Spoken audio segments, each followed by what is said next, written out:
Today, we're gonna talk about thongs.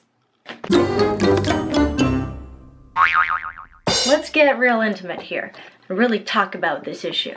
Personally, I wear a thong. Thong. The other day, I did walk in on my grandmother changing, and I noticed that she had a full bootay panty on.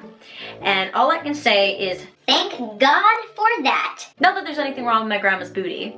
I just didn't want to... Okay, this is just getting weird. You know what I mean. So anyways, that got me thinking, where the heck did thongs come from? Could you imagine that moment where somebody was like, oh, I have a good idea. Why don't we remove majority of the material? I feel like if I showed somebody from the 1920s a thong, they would think it was sewn by an absolute moron. Especially the ones that just have like a wire. Good Scott, some pauper made this and did not leave enough material for the buttocks. That's how I imagine that they talk. But I mean, really, who designed this thing? Now it's become totally second nature for me to wear one, but I do remember the first time I wore a thong, and it felt like there was like a tampon string perpetually up my butt. Okay, that's enough. And can we just take a moment to remember the year 2000 when it was cool to show off your G-string?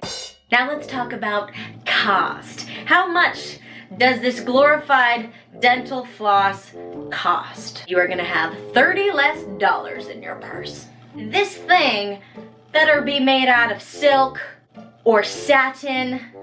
What is this made of? Made in Bangladesh. It's actually quite intense going and buying a thong. First of all, you have to walk into a lingerie store that typically will have the hottest models on the face of the earth, just like full body size, standing around you, perfectly airbrushed, kind of looking down at you. And when you're thong shopping, I always say that that's when you really have to get real with yourself. Because there's only 3 sizes, small, medium, or large. So if you're used to going in and always being a medium, but all of a sudden, the sales associate is like, I think you're actually like a large now. that's like a big day. If you're with a girlfriend who goes through that, just cancel dinner. Don't bother going. Plan a Netflix and ice cream night. It's a life-changing moment.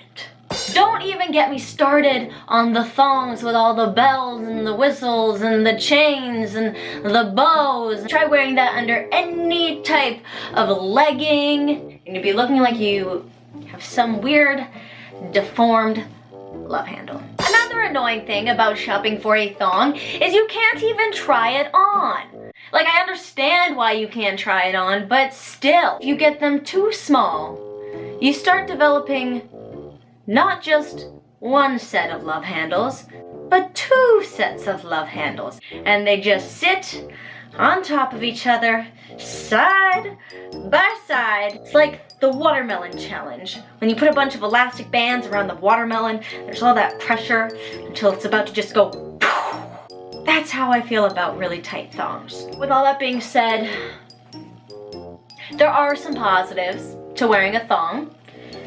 Like the fact that if anybody's bothering you, you can just sit back and use it as a slingshot.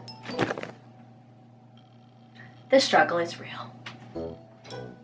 Alright guys, let me know if you agree with what I just said by giving me a thumbs up, and in the comments below, I want to know what your annoying struggle is, and who knows, maybe I'll use it in the next episode. Of course, click subscribe right up here to CBC Comedy for some more funny videos, or click subscribe to my personal YouTube channel right over here for some more videos from moi. Anyways guys, like I always say, work hard, be kind to one another, and spread happy vibes. I will see you real soon. Cheers. Woo!